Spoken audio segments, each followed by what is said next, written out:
start the meeting. Are you ready, Sheriff? I'm ready. Excellent. Call to order, roll call. Dunham, Yes. Ragsdale, Yes. Clancy, Yes.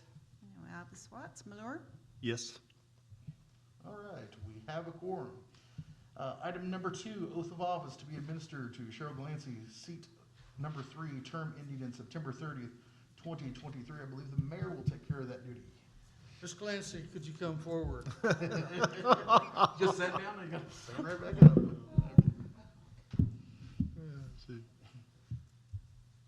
You've done this before, but we've got to do it again. Raise your hand, please. Right hand, right hand. I state your name. I, Cheryl Glancy, Do solemnly swear do solemnly swear that I will support, obey, and defend that I will support, obey, and defend the Constitution of the United States the Constitution of the United States, and the Constitution of the State of Oklahoma the Constitution of the State of Oklahoma, and the Charter of the City of Pryor Creek, Oklahoma, and the Charter of the City of Pryor Creek, Oklahoma, that I will not knowingly receive, that I will not knowingly receive, directly or indirectly, directly or indirectly, any money or other valuable thing any money or any other valuable thing for the performance or non-performance for the performance or the non-performance of any act or duty pertaining to my office, of any act or duty pertaining to my office, other than the compensation allowed by law. other than the compensation allowed by law. I further swear I further swear that I will faithfully discharge my duties that I will faithfully discharge my duties as Planning and Zoning Commission seat number 3 as Planning and Zoning Commission seat number 3 to the best of my ability. to the best of my ability. You are hereby sworn in. Yeah. Y'all give her a hand. And if I get you to sign right Consider this there. a volunteer position? Just saying. We'll get a standing ovation for it. Yeah. Never been paid for it before. Thank you, Sheriff. Well, I'll shake it. Yes, ma'am. Don't worry, I have hand sanitizer right here. Okay, we're gonna take no action on item B since Ms. Watts is not here. We'll go to number 3, discussion of possible action to approve the minutes of June 12th, 2020 special meeting. I'll make a motion, we approve the minutes for June 12th. I have a motion, do I have a second? Second. I got a second. Call for a vote. Dunham, Yes. Ragsdale, Yes. Clancy, Yes. Malure. Yes. All right, motion passed, or 3 passed. Number 4, discuss possible recommend council action regarding the approval of the 2021 Planning and Zoning Committee meeting schedule. Everyone have a chance to glance at that? I did. Everyone good with those dates? Make sure I checked on that December so we didn't conflict. Yep. No So, that is if everyone looks at it, that's actually the second Thursday on December, so we don't conflict with the normal Christmas parade. So if there's no other issues, I'll entertain a motion. Motion for approval. Do I have a second? A second. All right, any more discussion? Call for a vote? Dunham, Yes? Ragsdale, Yes. Clancy, Yes. Malure. Yes. All right, number 5, public hearing. I'm gonna entertain a motion to enter into public hearing. So move. I got a motion, do I have a second? Second. I have a second to call for a vote. Dunham, Yes. Ragsdale, Yes. Clancy, Yes. Malure. Yes. The part I dread. Reading the legal description.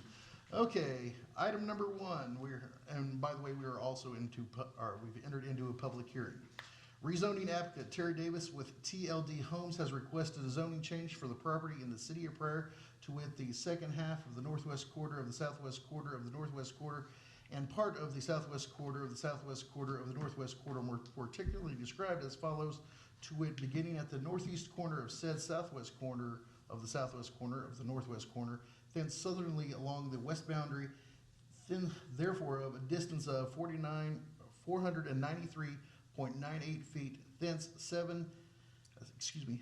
south 89 degrees 42 minutes east, a distance of 159.4 feet, thence south 0 degrees 18 minutes east of the distance of 5.0 feet, thence easternly parallel to the southern boundary of the south of the south boundary of said southwest quarter of the southwest quarter of the northwest quarter, a distance of 500.6 feet, more or less to the point of the east boundary of said southwest quarter, northwest quarter, which point is 106.0 feet north of the southeast corner thereof. Thence northerly along the easterly boundary of the southwest quarter of the northwest quarter, a distance of 499.0 feet to the northeast corner thereof. Thence westernly along the northerly boundary of the southwest quarter of the northwest quarter, a distance of 660 feet to the point of beginning, to the point or place of beginning, all in Section 8, Township 21 North, Range 19 East of the Indian Base Meridian, containing 12.5209 acres and subject to covenants, easements, restrictions of record. There you go. Okay. Kind of lost me. Could you repeat that? What part did I miss? Everyone just read number one. Okay, with that being said, I believe, the present designation of this property is RS, residential single, and they are requesting the zoning change to RS 50, residential single 50. At this point, whether you like to speak for or against, we ask you to come up to the microphone one at a time, state your name for the record. I know you have signed that, but if you could state your name for the record, and whether you object or have any issues, please come forward at this time.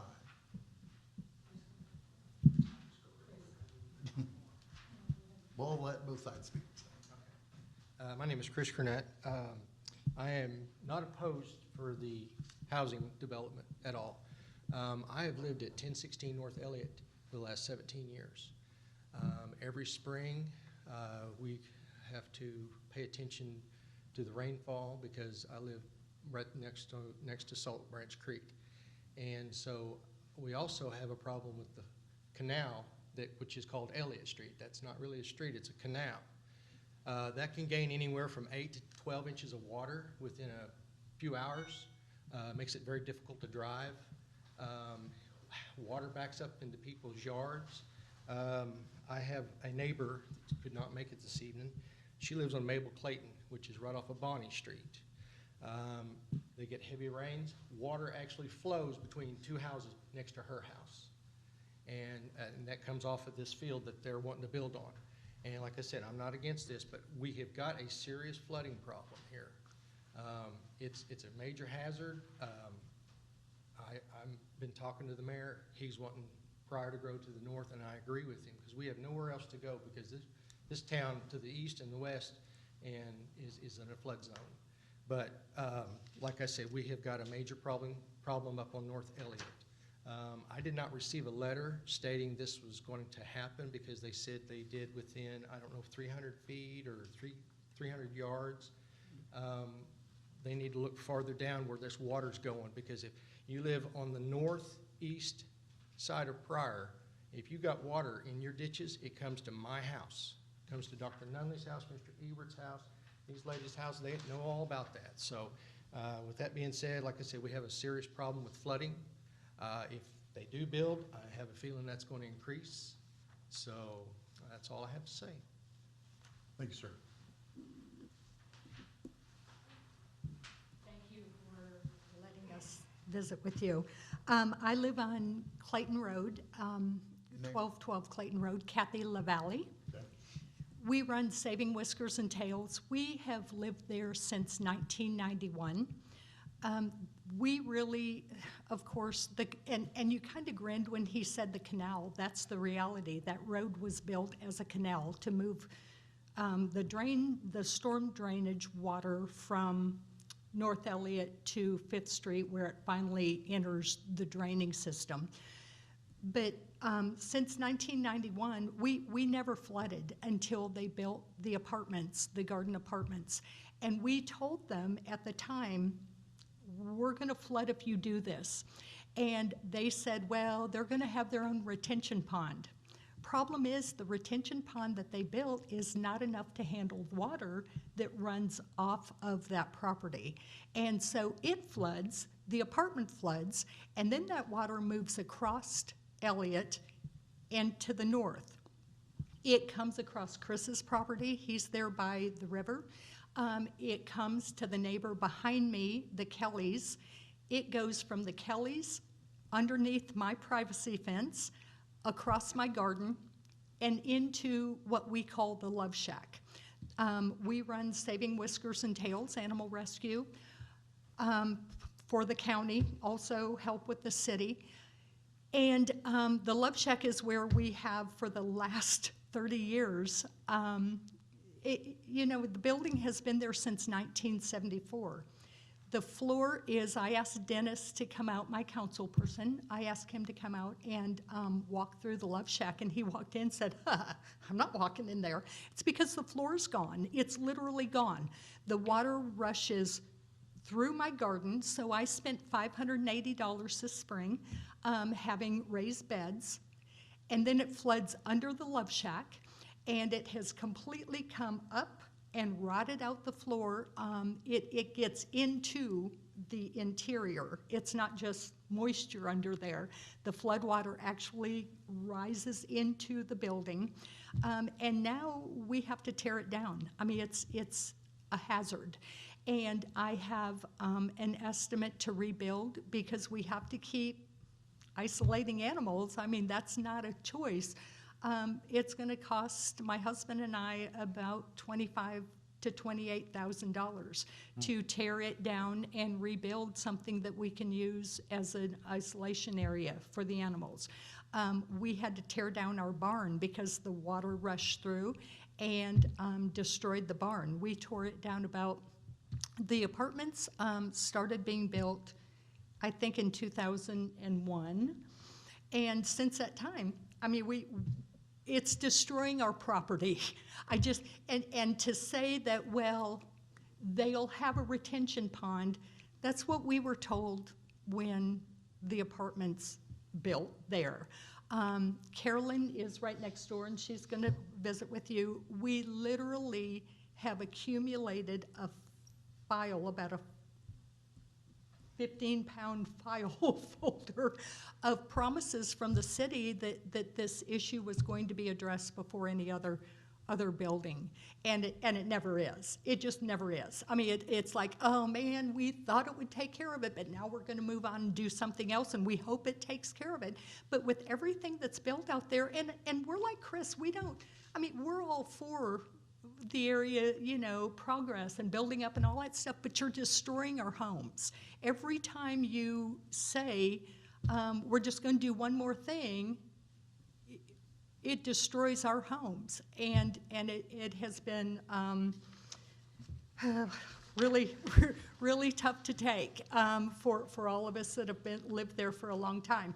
The other thing I'll say, and then I'm going to walk away, is that I'm assuming, and I shouldn't, but I'm assuming that these are, because it's residential single, the 50-foot tract homes, which is great, but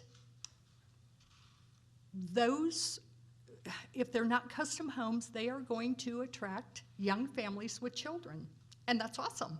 Except we have Roosevelt School right there, and if you have ever tried to get on Clayton Road past Roosevelt School during kid drop-off or kid pickup, it's literally impossible. It's so congested in that area that literally, we all rearrange our schedules around the school schedule because you can't get through. And with this new addition coming in, new children, new families, it just exacerbates the problem. And I guess we feel a little left out in the cold once you get past North 5th, because the area is growing up so quickly, but we're not receiving any kind of help to try to take care of the problems that we've been facing for the last 30 years. That's all I got. Thank you.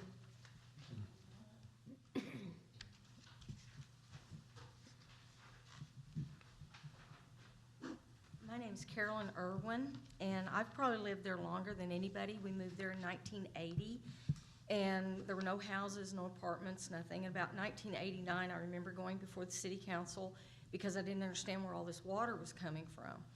And then, I mean, it's just gotten worse over the years. Well, when they started to build the apartments, I actually have a letter here that Jimmy Trammell, when he was on the city council, do you want me to read it to you, or?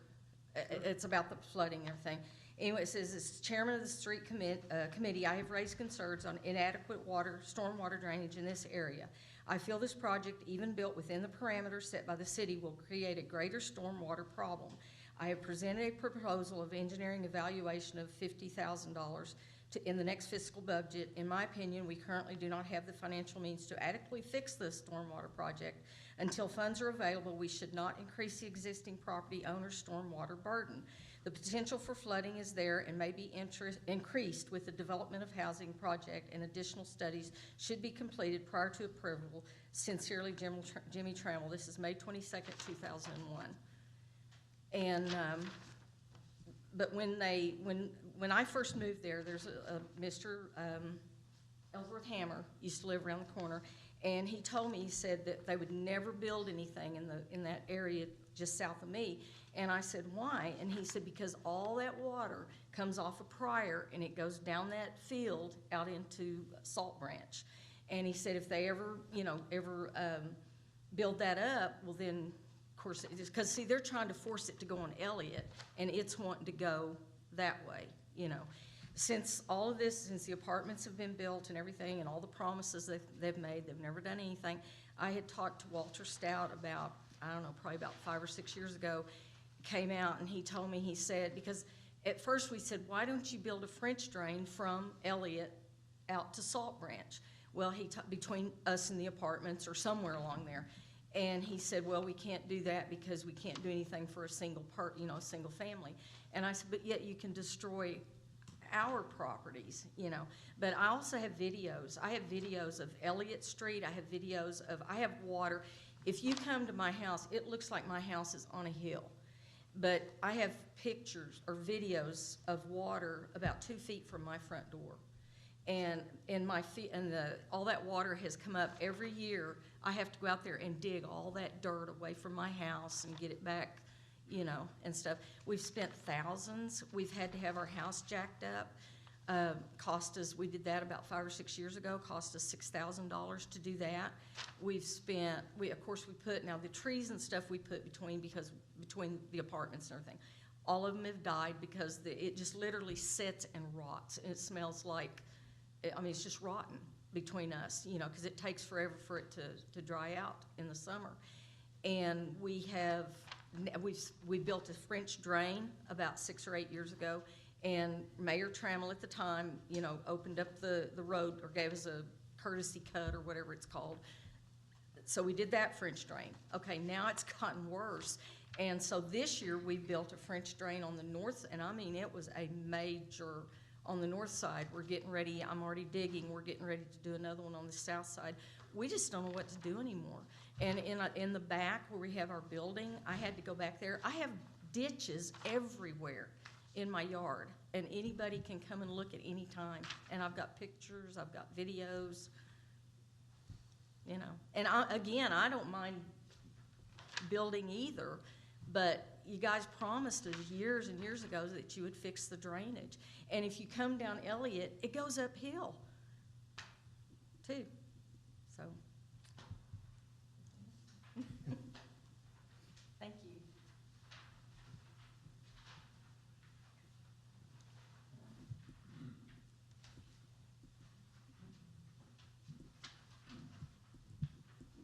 I'm Buddy Nunley, and I live at 996 North Elliott. We built our house there in 1984, so we've been there about 36 years. The water problem has increased over the last 10, 11 years. You all probably remember the flooding of Pryor that we had in 2009, May the 1st. An awful lot of damage done on the north side of town, and even, I think, it's 40 cars under. But my entire down lower level, my house was flooded at that time. It cost me about $140 to repair, $140,000 to repair that at that time. There's been 2 other times that I've been flooded also, but not that serious. But I've spent about $20,000 on the other 2 times, and that's been since 2005. So it has increased. Last year, I had Mayor Larry Lees come out and sort of look at Salt Creek and what we were doing, and we talked about there may be some major work done pending some reports from the Army Corps of Engineers. Is that still pending, Larry? Yes, Okay. yes it is. Do we have any I'm word? sorry that it moves slowly. Slowly? But I'll defer that discussion over to our city engineer who Okay. has more information. Okay, okay. But, you know, I see us, you know, just as all these people have said, having more and more problems with the water drainage there, so. But appreciate your attention to this matter. Thank you. Thank you, Dr. Miller.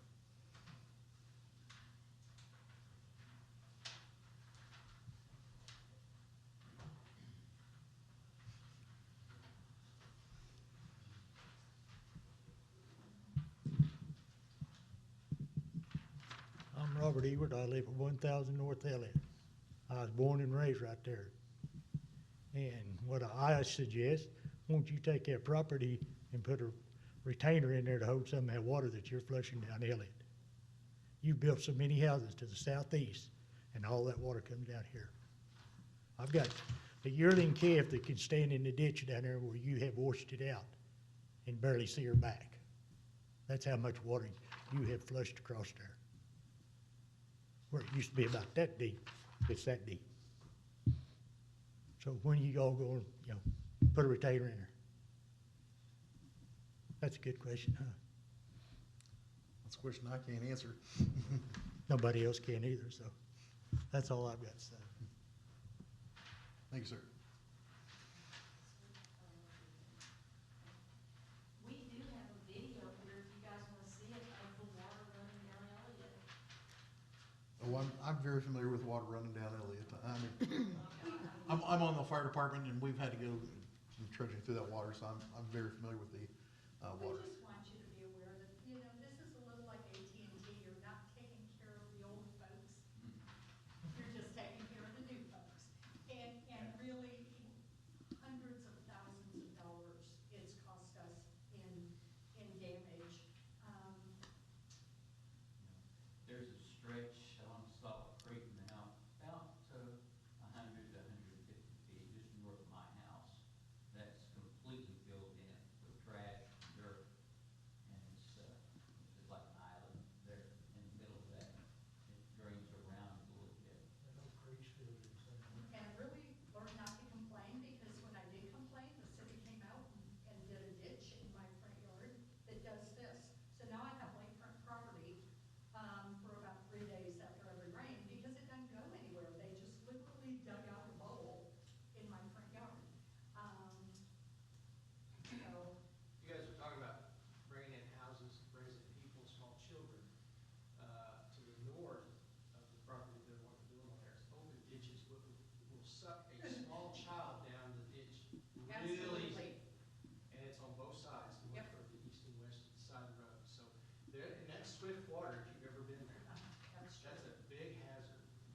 And like I said, this has been a problem for a long time. Everybody's turned a blind eye to it. They say, don't worry about it, it'll go away. It's not, it's still there.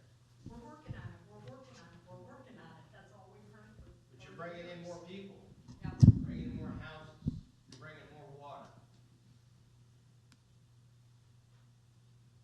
Alrighty. Would anyone like to speak on behalf of the?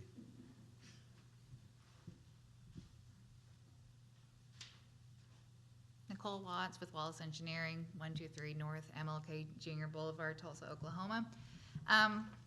This property is currently zoned RS already. We're just requesting it to be RS 50.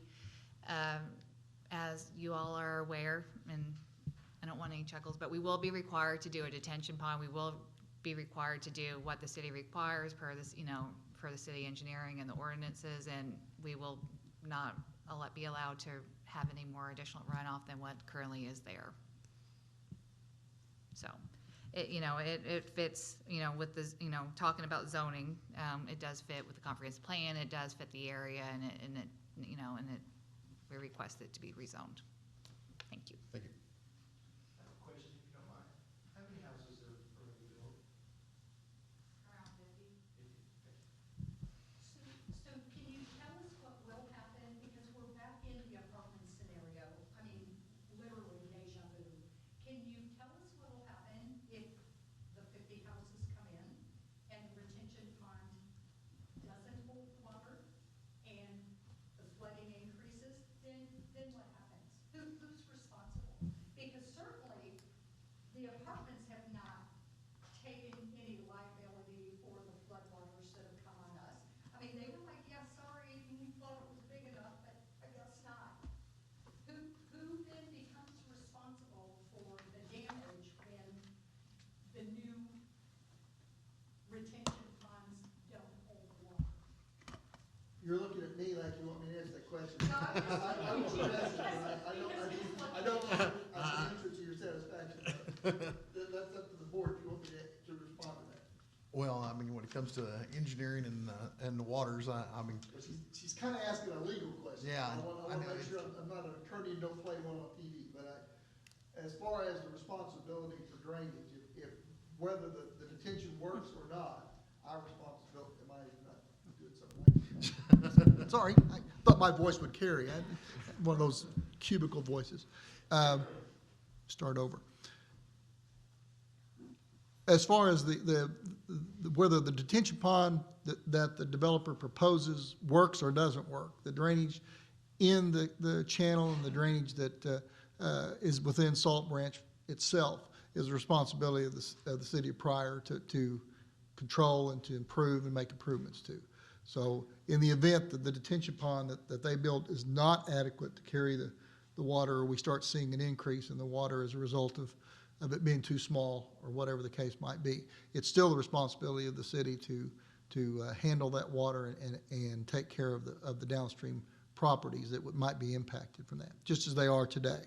And whether that detention pond works at all or whether it works partially for the apartments, something I have not studied at this point. I know there's a detention pond there. I know there's a regulatory structure that allows the water to get out. I have not done a calculation, nor have I seen the report that was done back in 1990 or 91 that was associated with that. So once it was built, once it was accepted by the city, the outlet water of that is still the responsibility of the city of Pryor to take care of. And regardless of whether that water does not cause a flooding problem or whether it does cause a flooding problem, we have to deal with it. I have met with Ms. LaValle and Dr. Nunley. We met with Mr. Connett regarding the planned work on Salt Branch. We do have a couple of projects that are in the works on Salt Branch itself. The one specifically to clean the underbrush and get rid of the debris and dead fallen timbers and things that have fallen into Salt Branch along the south or along the north boundary of or Dr. Nunley's property and Mr. Connett's property. That will help alleviate some of the backup. That is not necessarily a solution. That is just one of the things, let's call it required maintenance that we've got to do. There are several hindrances and problems associated with Salt Branch, not the least of which are the two major drainage structures that are downstream of this, the highway and the railroad. Both of those structures currently, the hydraulics report indicates that we've got about 4 to 4.5 feet of fall or 4.5 feet of backup that occurs as a result of those structures. If we could enlarge those structures or improve the structures there, we would reduce the 100-year flood considerably on the upstream side of those areas. And of course, the lower the 100-year flood is at the bridge, the lower the flood is all the way back up the watershed, which would affect all of your properties that we talked about. The tributary that actually several of you talked about this evening that runs from Salt Branch back to the southeast towards the hill, that would be the tributary that this development would drain into, is a tributary to Salt Branch, and it is also choked. It is also have some drainage problems. And out on the city's property beyond Elliott, there are plans to improve that drainage so that that water can get into Salt Branch quicker. Salt Branch, the watershed for it kind of goes back to the northeast and back towards Gaither Road. It goes all the way to that point up to Old Airport Road and further to the east. But the tributary that you all are speaking of tonight is a tributary that goes to the south and to the east.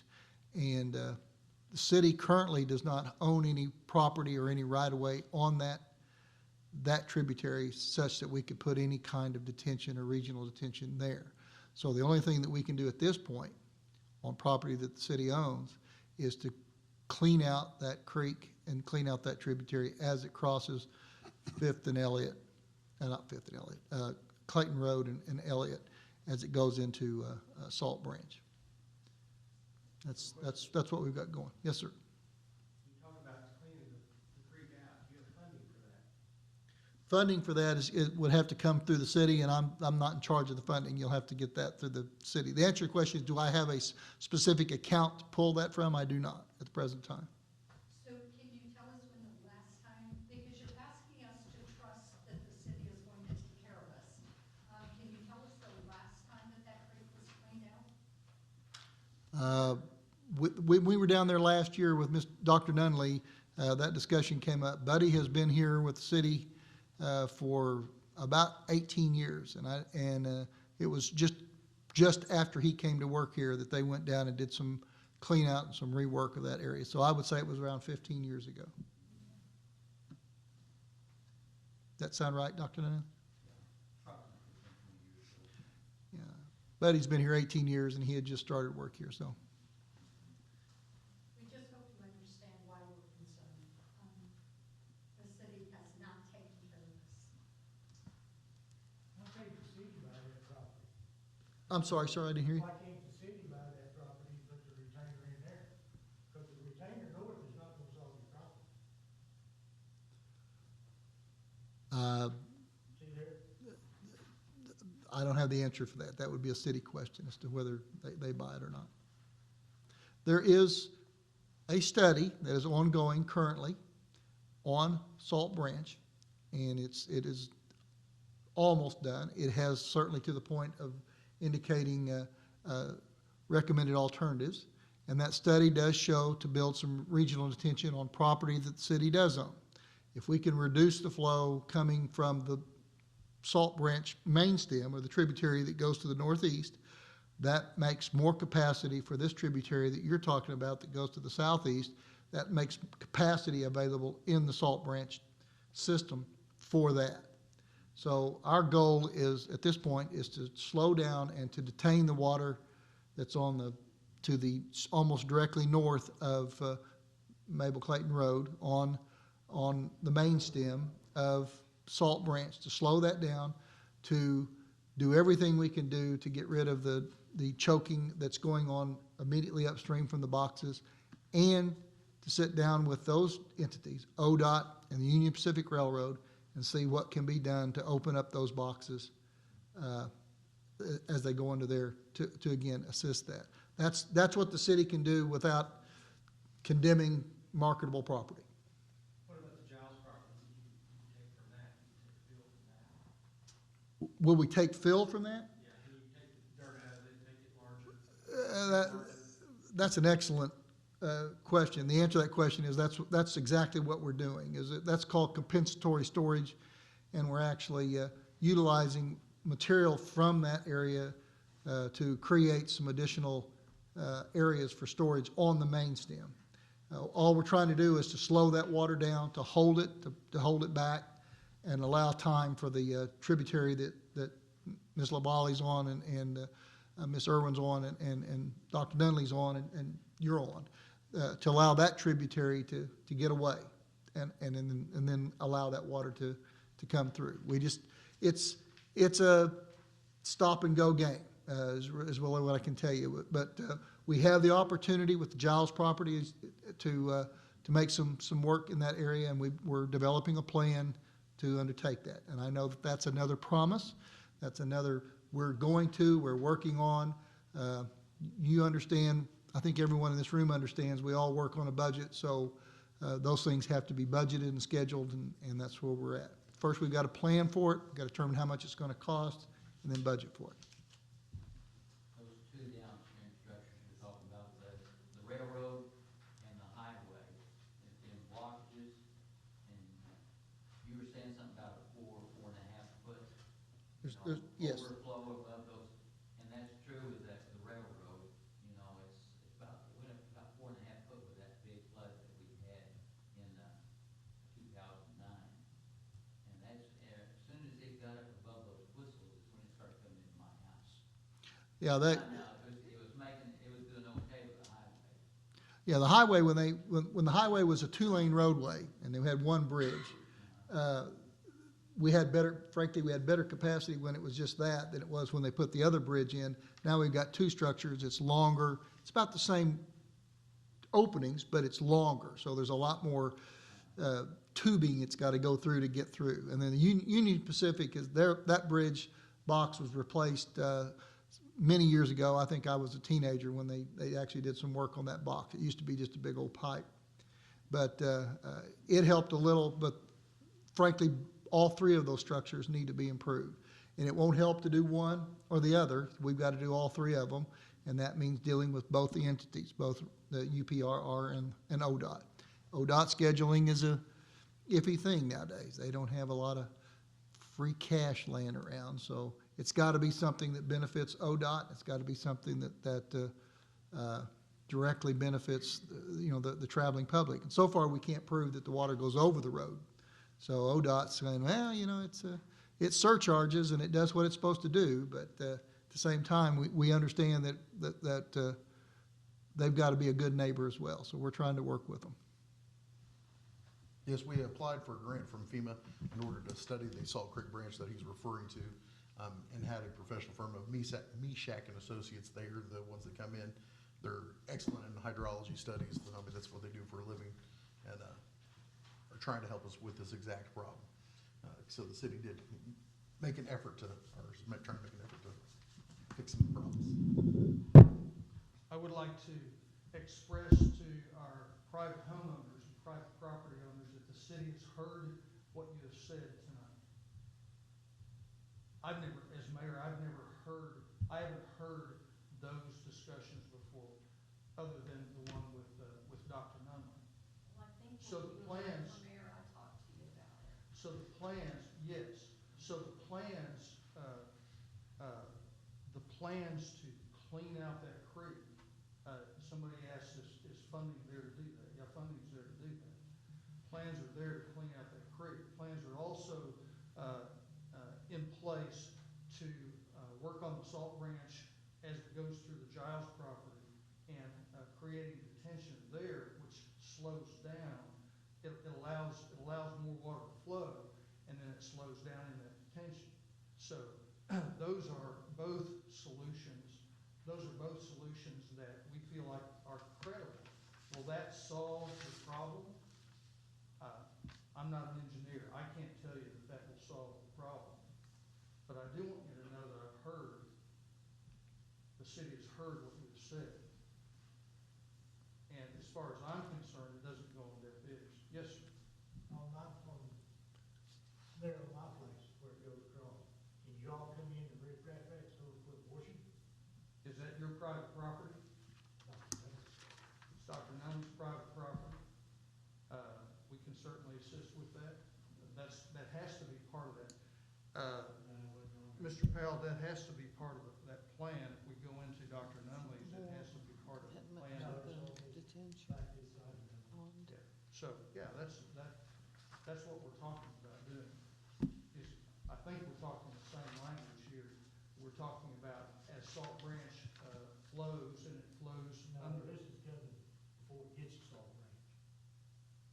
But it goes through there and goes to. Is this Salt near Branch. your back door? So it's part of. Every time the water crosses your back entrance into your property?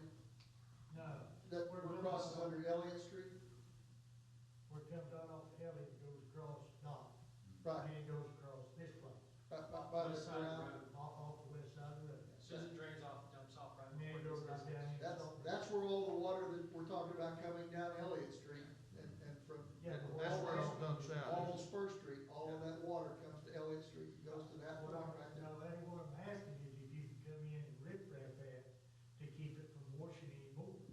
We have as an item sorry. We have as an item in that project to rip wrap and armor the downstream face of that box, Yes, sir. that pipe. Yes, But it's not gonna go out onto Dr. Nunley's property. It's only gonna be in the city's right of way that's there on the west side of it. Sewer pipe above ground there. Yes. Where, And there's some rip rap there, pretty good, but he wants it just a little further back of that. south of that? Yeah, that's where it goes around the edge of the canal, or where it goes around the edge of the corral. Yeah, Where that rip rap is, at that point where that sewer pipe is, it's not washing there too bad. Right. That's pretty good. But just above that, there's not any rip rap. well, if we can, I don't know the specific spot, but I'll look at it, but if it's within an area we can get a temporary right of way, so we can have public crews in there, and we can put the rip wrap in there and armor it. We've got plans for that, and hopefully, now that we've got the permit from, the floodplain administrator to get in there and do the work on, along, Salt Branch tributary, we can get the drainage easement that we need to actually get in there, and that's a pretty major project. It's gonna take a lot of equipment and a lot of work to get that done. And that'll help a lot. It will not, we've got some local flooding issues, as Ms. Lavalle had indicated. I went out and looked at her property the other day, and, we're gonna try and mitigate some of those issues as well. Try to divert that water where we have an easement, and divert that water to properties where the water goes underneath Mabel Clayton Road. So I'm aware of the several projects up there. We've got lots of drainage problems in town, as you all know. Almost every place that it crosses under 69 Highway, the three major watersheds in the community, all of these have problems. We're just, we've looked at them from top to bottom, and as Chairman indicated, we have a engineering firm that's studying the Park Branch tributary, and it's as it goes through the middle part of town. And there's been some recommendations there. So we've got, there's things in the works for planning. As I indicated, you got to plan first, then you got to budget for it, and then actually do the construction. So After you get past the Giles property there, you said there's a little obstruction there. yes, But then after you get on around that, up where we cross Highway 20 there, yes. is there a problem over there under that bridge? Is there a problem downstream past? On the You're talking about over towards Maple and Fifth Street, as we. On the west side of. Oh, on the west side, where we cross underneath Highway 20, out on west of town. There was a major project that was put in some years ago, earth trapezoid ditch, a grass line ditch, and multiple pipes that were put in there that pretty well takes care of that problem at that point. The major problem on the west side of town occurs at where Pryor Creek actually goes underneath, and Pryor Creek Relief goes underneath Highway 20. We've been working with ODOT off and on for, my goodness, it seems like a long time, probably 20 years. Salt Creek drain into Pryor Creek? Salt Creek drains into Pryor Creek, but not north of Highway 20. It has its own crossing under Highway 20, and then drains into Pryor Creek there by the football field, south of the soccer fields and the lake and the softball fields.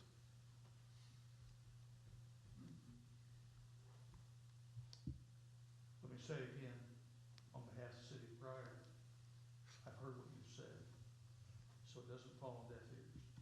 And you can trust me or you cannot trust me with that, but you've heard me say that, so, I'm accountable to you, and I'm here to try to help. Thank you. And I'll state on behalf of the commission that we are a recommending body. We are not the one that's gonna give approval or not. We just recommend to the city council whether or not to, vote on this, zoning change. So Again, you still have your city councilors. Please feel free and visit with them, whether we deny or approve this. So, all right, we're gonna go to item B, exit public hearing. Can I get a motion to exit public hearing? Make a motion, we exit public hearing. Okay, I have a motion. Do I have a second? Second. All right, call for a vote. Denham, Yes. Ragsdale, Yes. Clancy, Yes. Malure, Yes. All right, motion passes. We're back to our agenda. Item number 6, discussion of possible action of the applicant's request for rezoning from the residential single to RS 50, which is residential single 50. All right, I'll entertain a motion.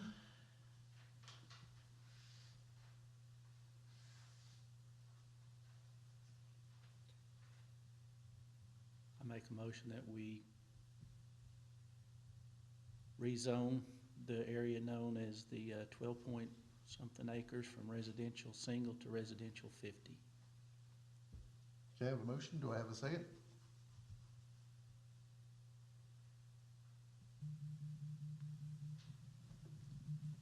Second. I have a second. All right, I have a motion, have a second. Discussion? Mr. Chairman, I'd like to say something if I can. Yes. For those of you that are new to the board and frankly, for those of you that have been on the board for some time, the reason that we're undertaking this evening, it seems somewhat funny to be going from RS to RS zoning. As you know, we implemented about 2 years ago the Unified Development Code, and in that code, the what had been known previously as RS zoning is now broken down into 3 subcategories. The mapping that was done associated with that master plan or with that development guide did not and does not designate what areas are designated as RS 70, RS 50, or RS 35. So as a result, all of the properties that were previously zoned RS in the old guide came in by default to be RS 70. So it was the decision that anytime someone came in that wanted to develop property at a different density level than the default RS 70, that they would need to go through this process to do that. And so we currently do not have anyone that's looking at RS 35 properties, but RS 50 is a very common development guide in the state. That's why it's been used. I will point out that having looked at some of the concept plans that the engineer and this developer has presented so far, that most of their lots are greater than 50 lot feet. I don't think you have any that are 50 feet. They're all right around, I think there was some that was 55, but most of them are around 58 to 60 feet wide. There's just no way to, I mean, if it's less than 70, then you've got to go to RS 50. That's the rule. But you're going to see this from time to time as we move forward under this development guide, that this board is going to need to be the board that makes that decision to go along with that subcategory. And I just wanted to point that out, that why we're doing that this evening. Did we totally do away with PUDs? No, ma'am. PUDs they're known by a slightly different name now. They're known by just PDs in the new UDO guide, but the concept is still the same as far as what plan developments are and the variances and changes that can be done under those PUD guides. One of the outcomes of having this subcategory of RS 70, RS 50, and RS 35 somewhat negates the many of the reasons that previous developers in the city actually went in and got PUDs, because it was their way of getting a little bit smaller 60-foot, 65-foot lots that they couldn't under just the straight RS zoning. Mm-hmm. Well, the reason I even suggest that, or bring it up, the concept, you can't hold the detention ponds as set in stone unless you've got it in the plan. Well, the Uniform Development Guide that we have now has an entire chapter dedicated to detention. And all of our commercial development and all of our residential development over 3 lots. And you can develop 3 lots without having to deal with detention. But anything that's platted property residential over that is gonna have to address detention. Now, we do have a provision in the detention guide for fee in lieu of. Fee in lieu of is a specific study that is done to allow people to not build detention to show that they have no adverse impact downstream. Clearly, we have adverse problems on Salt Branch, and that stream and that tributaries are not eligible for fee in lieu of funding. We have some areas as you go further and further south in the community that could do fee in lieu of because they're so close to the other watersheds that they can do that. But most of our tributaries are heavily inclined to have flooding now, and they flood properties now, and almost the entire tributary is not eligible for fee in lieu of. But it is in the guide now, and it is something that the developer must undertake it no matter what the development is, whether it's commercial or residential. They have to deal with detention. We just cannot release water greater than what it was as an undeveloped property. And that should help with the flooding.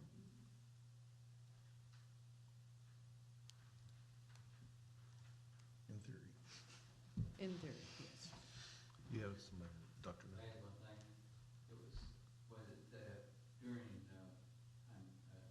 Mayor Tramble, 15, 20 years ago, that there was some serious negotiations about property for that retention pond.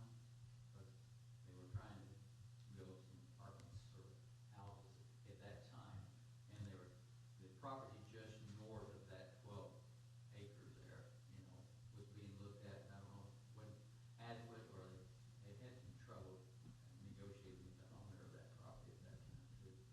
But I think he was finally dropped because of probably other things going on south there at that time. Are you aware of that, Karen?